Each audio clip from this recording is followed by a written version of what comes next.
প্রিয় ছাত্রছাত্রীরা, biology with তনুশ্রীতে তোমাদের সকলকে স্বাগত জানাই।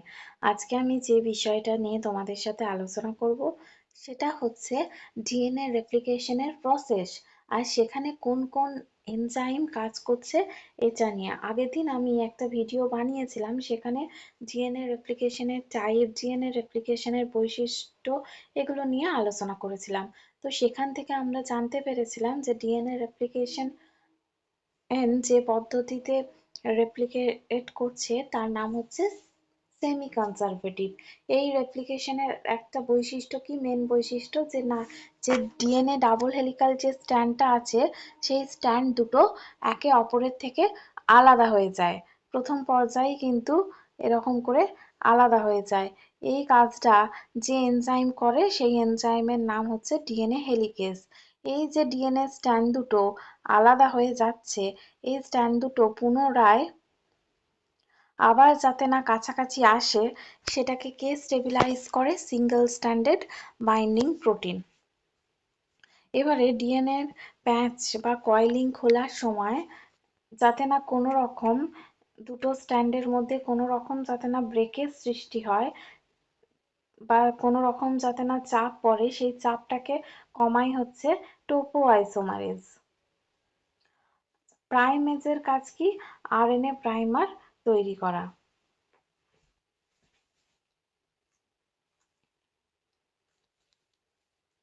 এই যে আর ডিএনএ হেলিকেজ কিভাবে কাজ করছে একটুখানি যদি আমরা বলি, তাহলে দেখতে পাবো ডিএনএ হেলিকেজ এটিপি কিন্তু ব্যবহার করে। এটিপি অর্থাৎ এনার্জি ব্যবহার করে ডিএনএ যে দুটো স্ট্র্যান্ড আছে তাদের মধ্যে নাইট্রোজেনের বেস গুলোর মধ্যে যে হাইড্রোজেন বন্ড আছে তাদেরকে কিন্তু ভেঙে দেয়। এর ফলে কিন্তু একটা রেপ্লিকেশন ফর্ক তৈরি হয়। মানে ধরো অ্যাডিনোসিন আর থাইমিন দুটো নাইট্রোজেন বেস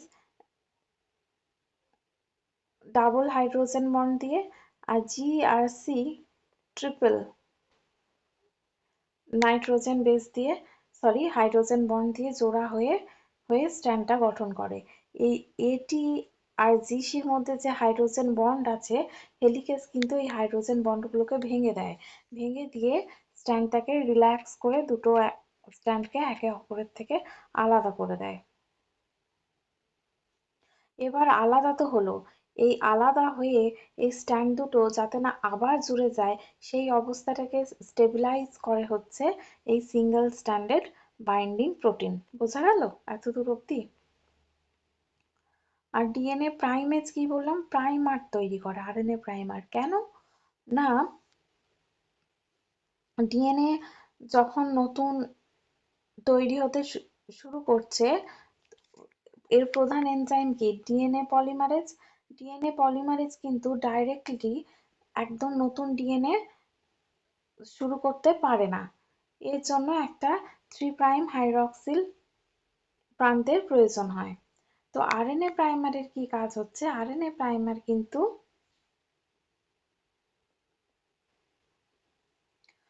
এই ডিএনএ এই প্রাইমেজ এনজাইমের কাজ কি হচ্ছে না, একটা মোটামুটি 5 থেকে 15 নিউক্লিওটাইড যুক্ত একটা ছোট আরএনএ খণ্ড তৈরি করে। একেই আরএনএ প্রাইমার বলে, যারা এই ডিএনএ এর কমপ্লিমেন্টারি স্ট্র্যান্ড হিসাবে প্রাথমিক পর্যায়ে কাজ করে।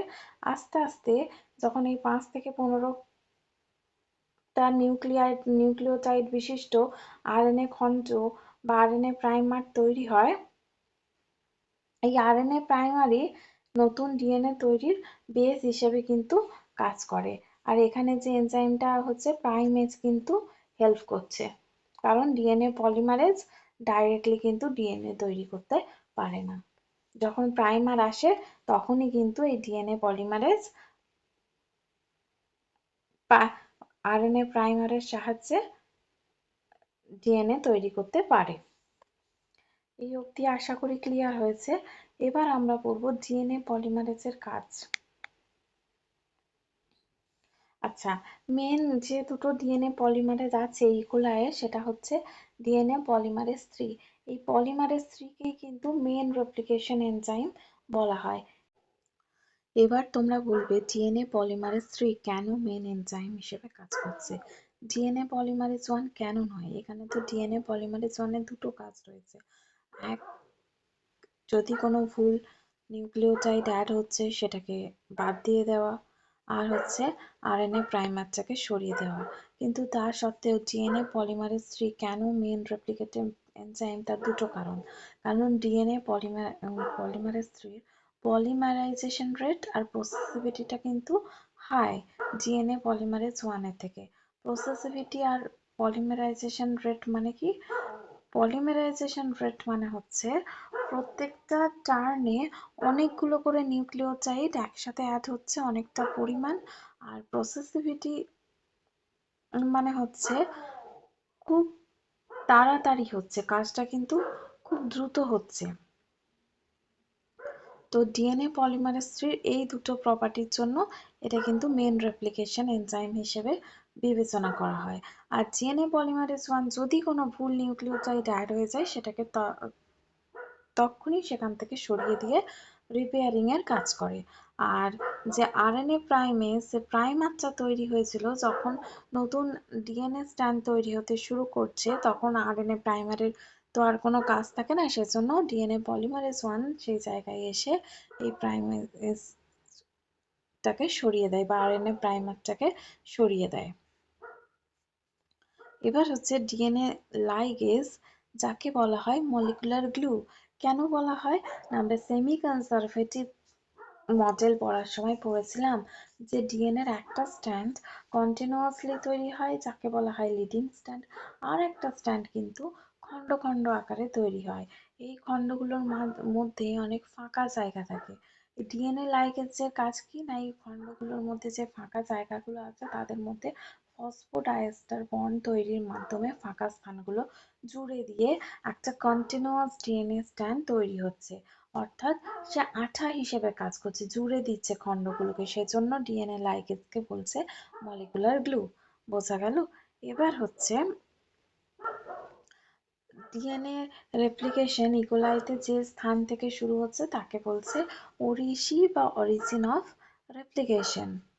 প্রথমে ইনিশিয়েটর প্রোটিন অরিজিন স্থানে এসে কিছুটা ডিএনএ প্যাচ খুলে দেয়, কিন্তু মেন ডিএনএ প্যাচটাকে খুলতে যে এনজাইম সাহায্য করে সেটা হচ্ছে হেলিকেজ। হেলিকেজ যুক্ত হলে দুদিকেই প্যাচ খুলতে শুরু হয়, আর মাঝখানে এই ওরিসির জায়গায় একটা বাবলের আকার সৃষ্টি হয়, যার দুই প্রান্তে থাকে রেপ্লিকেশন ফর্ক। এবার আমরা যেটা নিয়ে আলোচনা করব সেটা হচ্ছে ইলংগেশন, অর্থাৎ ডিএনএ ডাবল হেলিক্সের লিডিং স্ট্র্যান্ড আর ল্যাগিং স্ট্র্যান্ড কিভাবে তৈরি হচ্ছে সেটা। ডিএনএ পলিমারেজ কিন্তু সবসময় 5' to 3' ডিরেকশনে কাজ করে। এই ছবিটার দিকে তাকাও, দেখো এখানে ডিএনএ যে পলিমারেজে এই যে নতুন যে স্ট্র্যান্ডটা তৈরি হচ্ছে সেটা কিন্তু ডিএনএ পলিমারেজ থ্রি সবসময় 5' to 3' ডিরেকশনে কাজ করে। রেপ্লিকেশন ফর্ক যেদিকে আছে সেদিকে কন্টিনিউয়াসলি কাজ করে একটা কন্টিনিউয়াস স্ট্যান্ড তৈরি করবে, একটানা কন্টিনিউয়াস স্ট্যান্ড তৈরি করবে। এই কন্টিনিউয়াস স্ট্যান্ডের নাম হচ্ছে লিডিং স্ট্যান্ড। এবার অন্য আর একটা স্ট্যান্ড, অর্থাৎ যেটা খন্ড খন্ড হয়ে তৈরি হয় যার নাম ল্যাগিং স্ট্যান্ড, সেটা কিভাবে তৈরি করবে না ডিএনএ পলিমারেজ থ্রি তখন উল্টো দিকে কাজ করতে শুরু করবে। এক্ষেত্রে লিডিং স্ট্র্যান্ডই বলো বা ল্যাগিং স্ট্র্যান্ডই বলো, ডিএনএ পলিমারেজটা কিন্তু অলওয়েজ 5' to 3' ডিরেকশনে কাজ করবে। সে কি করবে, উল্টো দিকে, অর্থাৎ রেপ্লিকেশন ফর্ক যেদিকে আছে সেখান থেকে দূরে সরে এসে কাজ করতে শুরু করবে এবং অনেক ছোট ছোট খণ্ড তৈরি করবে। এই খণ্ডগুলোর নাম হচ্ছে ওকাজাকি ফ্র্যাগমেন্ট। হ্যাঁ, এই ওকাজাকি ফ্র্যাগমেন্ট তৈরি করার জন্য কিন্তু অনেক নতুন প্রাইমারের প্রয়োজন হয়। এবার ডিএনএ পলিমারেজ ওয়ান কি করে, যখন নতুন ডিএনএ তৈরি হচ্ছে তখন তো প্রাইমারের আর প্রয়োজন হয় না, ডিএনএ পলিমারেজ ওয়ান এসে প্রাইমারগুলোকে সরিয়ে ফেলে আর এই শূন্য স্থানগুলো ডিএনএ নিউক্লিওটাইড দ্বারা পূরণ হয়ে যায়। এবার ডিএনএ লাইগেজ কি করে, ওই ওকাজাকি ফ্র্যাগমেন্টগুলোর মধ্যে ফসফোডাইএস্টার বন্ড তৈরি করে তাদেরকে জুড়ে দিয়ে একটা সম্পূর্ণ নতুন ডিএনএ চেন তৈরি করছে। এবার ডিএনএ রেপ্লিকেশনের ইকোলাইতে টার নামক একটা নির্দিষ্ট স্থান আছে, সেখানে টাস প্রোটিন যুক্ত হয়ে ফর্ককে থামিয়ে দিয়ে ডিএনএ রেপ্লিকেশন থামিয়ে দিচ্ছে। অবশেষে আমরা কি পেলাম, এর রেজাল্টের ফল কি হলো, আমরা দুটো বৃত্তাকার ডিএনএ কে একে অপরের সাথে চেনের মতো, ধরো কল্পনা করে নাও দুটো চুড়ি যদি একসাথে আটকে যায়, দেখবে একটা জায়গায় শিকলের মতো একটা জায়গায় তারা আটকে থাকে। এবারে তাদেরকে আমরা আলাদা করতে হবে যে কোনো ভাবেই হোক, তবেই না আমরা সেই দুটো চুড়ি আলাদাভাবে পাবো। এই কাজটা কে করছে, টোপো আইসোমারেজ 4 এনজাইম এসে এই দুটো ডিএনএ অণুকে আলাদা করে দিচ্ছে। বোঝা গেল? এবার আগের দিনই আমরা পড়েছিলাম ডিএনএ রেপ্লিকেশন সেমি কনজারভেটিভ পদ্ধতিতে হয়। এই পদ্ধতির মূল বৈশিষ্ট্য কি, একটা সূত্র আসে মাতৃ ডিএনএ থেকে, আর একটা আসে হচ্ছে হচ্ছে পূর্ণ নতুন ভাবে তৈরি হচ্ছে। এখানে ব্লু কালার দিয়ে ডিনোট করা হয়েছে ওল্ড স্ট্র্যান্ডকে, আর ভায়োলেট দিয়ে নিউ স্ট্র্যান্ডকে ডিনোট করা হয়েছে। এখানে আমি একটা চার্ট দিয়ে দিয়েছি, যেই চার্টের মাধ্যমে আমি সংক্ষেপে এনজাইমগুলোর কোথায় কি কাজ, কখন কাজ করছে সেটা লেখা আছে। ঠিক আছে, আজকের আলোচনা এইটুকুই থাকলো। সবাইকে অনেক অনেক থ্যাংক ইউ। আমি আবার একটা নতুন কিছু টপিক নিয়ে তোমাদের সাথে আলোচনা করতে থাকবো।